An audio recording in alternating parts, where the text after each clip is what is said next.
Thank you very much, Homi. I found that talk fascinating. I always find the talk on prostate cancer diagnosis and treatment options fascinating. And I think it is true what Homi just said about patients coming back to ask us what we think. I think happens all the time in general practice. I certainly have patients come back and ask me what I think, what they wanted to know what I think about their treatment options and whether I feel they're a surgical candidate or a radiotherapy candidate. So I think it is quite important that we know the pros and cons of all the treatment options so that we can help our patients make those decisions. So thank you, I found that very interesting.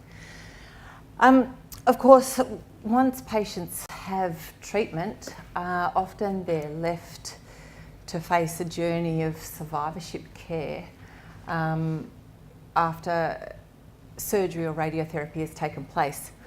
I'm going to talk now about prostate survivorship care in general practice and sort of define what I mean by that with survivorship models that are being developed in quite a few centres for prostate care around Melbourne.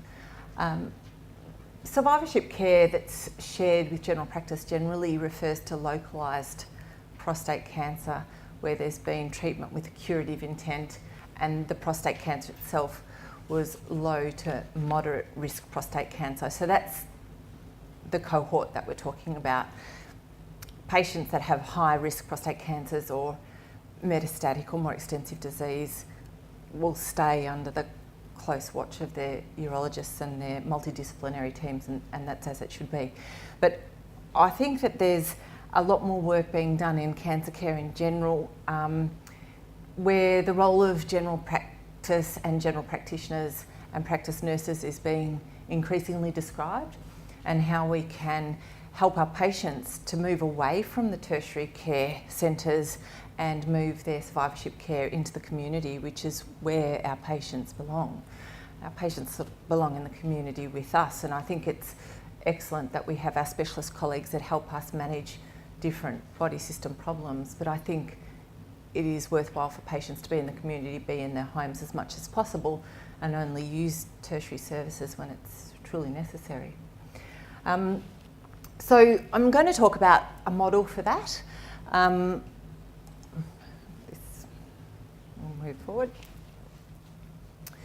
So survivorship care in general practice, AMR is a patient who's had treatment with a curative intent, and so 12 months after that he will have seen Homi, who would have said he was happy with his progress, and he will be selected for being appropriate for survivorship care perhaps, and you may at some stage receive letters from your prostate cancer team asking whether you want to participate in survivorship care. And I would pose the question, sort of, why wouldn't you? I think that's exactly what we are there for. And so doing this successfully is all about having a good model and a good framework to follow, and understanding what are the different topics, what are the issues for these men once they've had their surgery or radiotherapy administered. So we're just going to go through that now. I guess there's 4 big things in survivorship care in general practice, and when you look at what I've got on the screen there, it makes perfect sense. It's intuitive.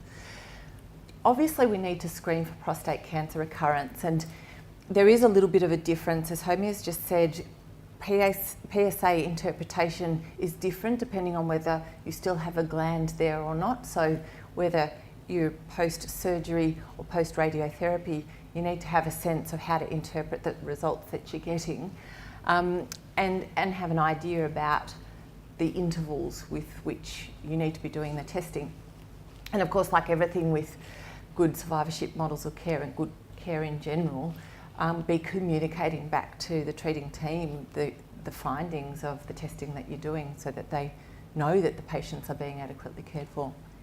At each review with a patient, the reason that we're coming in, apart from finding cancer recurrence, really a lot of this is managing the sequelae of treatment, making sure that these people are living well as well as surviving a cancer. And I think general practice does that extremely well. I think we have a good team, we have practice nurses, we have good recall systems, we understand our patients and their comorbidities. But the sequelae here are really about quality of life. And we know, we've been told that the things that will affect our patients once they come back to us will be urinary function and sexual function. And of course, their psychological state needs to be surveilled as well.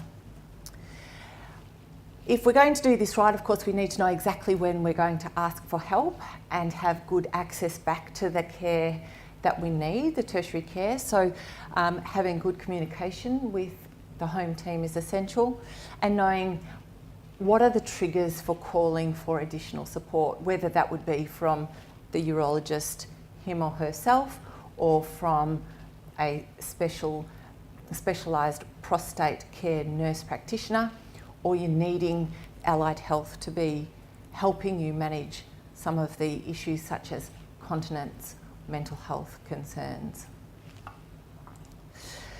All of this rests on good recalls. I've already made this point, and I would suggest that again. I think part of our role is to help people understand the chaos of disease management, and some people can be seeing many practitioners in different locations with different appointments, and our role is to help them manage their survivorship care and move through the various appointments and the needs for PSA. So good recall systems are probably at the basis of all of this. You've got to consider which way you want to do it, and I think all practices have protocols for this, and if people start to be lost to follow up, how you're going to manage that. I think that we have good frameworks for that in general practice. That's our core business, but you need to sort of think about it.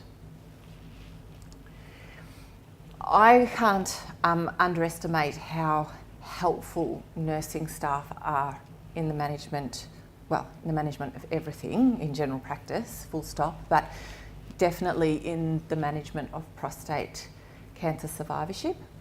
I think it's very helpful for nurses to be guiding patients through doing some of their screening questionnaires for mental health and screening questionnaires for sexual function before they see the general practitioner. I think often patients will confess to something that's bothering them when they're having a chat to a nurse that they often won't bring up with their medical staff.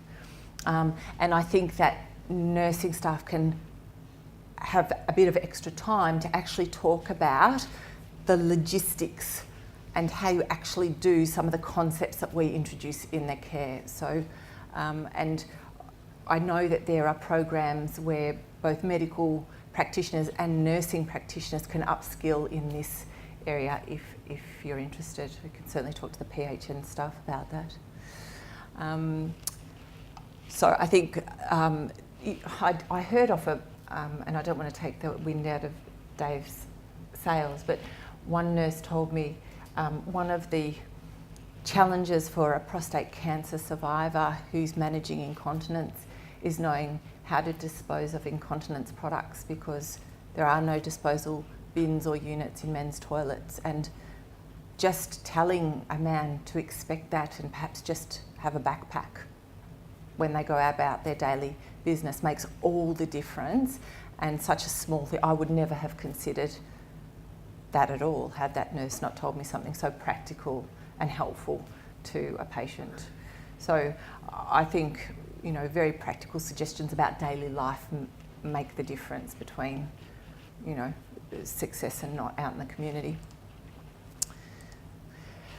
If you're going to do this well, I think this is anything in medicine, just think about the topic and become a little bit familiar with the topic. If you think, goodness, I can't do that, it's probably just because you don't know much about it yet. But it's actually not that difficult in terms of guiding your patients through these review appointments, because the concept here is know how to ask for problems, know how to identify the problems, know what problems you can manage effectively in general practice, and know what are the triggers for seeking more help. And if you can consider that, the urinary symptoms, sexual symptoms, bowel problems, particularly in the radiation patients, and the depression and anxiety, all of a sudden you think, yeah, I can definitely do that. I can do those 4 topics. Most patients won't have problems in all 4 areas to be dealt with every time. Of course, HealthPathways does summarise this for you, and you can use it as an aid memoir, and you can also download things like your patient questionnaires and all of that and print them from the website if you need them. Of course, one of the big activities is screening for cancer recurrence, and there's a protocol for that, and you'll often be advised when you're asked to do this, you know, what is the protocol for prostate cancer screening. It changes as the person progresses past their treatment. I just would say that it's important to know what you're looking for. If you don't have a prostate, you should have no PSA, so any PSA is a problem. Any PSA is a problem. If you have a prostate still, you need to know what the nadir was for that patient post-treatment, so the lowest achievable PSA. I don't think it is the role of general practice to start to wrap our minds around the strange behaviours of PSA post-radiation. I think our role is to find a rise and to send it on for appropriate investigation and interpretation, and not sit on it, pardon the pun. I think that just knowing when it's risen above a nadir is what we need to do. So it's kind of simple, it's doable. With the sequelae, I think it doesn't have to be too hard. I think you just have to ask the question, say, how is your bladder function? And I really want you to tell me if this bothers you. I don't want you to keep it to yourself or manage by yourself. Use normalising statements. Most people, please tell me, and just ask about bladder, bowel, mood, sexual function. I think GPs are awesome at SNAP. But certainly in terms of managing some of these problems, a healthy weight is helpful, not smoking is helpful. All of those things we know to be true are just as true in this world as they are in all of the other areas of medicine.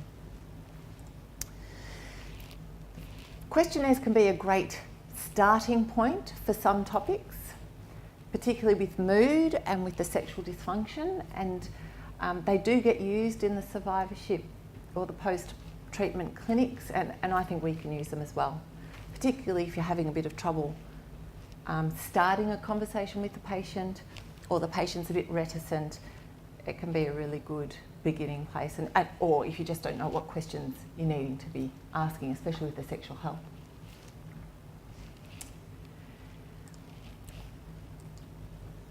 Once you've gone through all of those questions and you're chatting away with your patient, you may well find that some of those areas need some input and they need some assistance.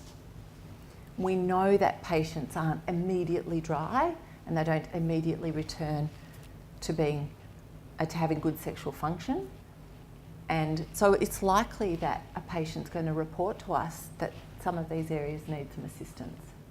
So I think once you've found it, know how to manage it and try and get a sense of, this is something I can manage in the community, or this is a problem where we're really needing to recruit people from the health service. I need a nurse practitioner, I need a physiotherapist, I need help more than what we're just going to deliver in the clinic.